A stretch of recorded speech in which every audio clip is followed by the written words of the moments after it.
Nais mo bang malaman kung ano talaga ang ibig sabihin ng pagiging mabuting kapitbahay? May isang makapangyarihang kwento na nagbibigay ng sagot sa tanong na ito, ang parabola ng mabuting Samaritano. May isang lalaki na naglalakbay nang siya'y sinalakay, ninakawan at iniwang halos patay sa gilid ng daan. Makalipas ang ilang sandali, dumaan ang isang pari. Nakita niya ang sagatang lalaki, ngunit tumawid siya sa kabilang panig ng daan. Pagkatapos, dumaan naman ang isang lebita, isang ginagalang nakatulong sa relihiyon. Ngunit ganon din ang ginawa niya. Ngunit dumating ang isang Samaritano.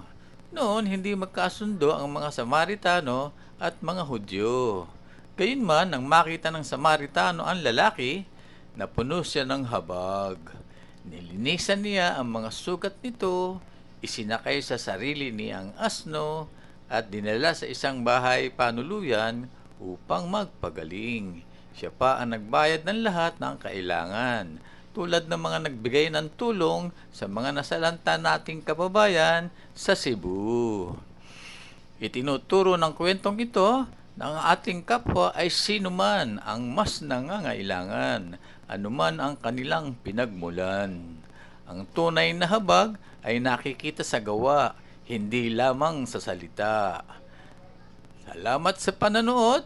Kung naantig ka ng kwentong ito, huwag kalimutang i-like at subscribe para sa iba pang mga kwentong nagbibigay inspirasyon.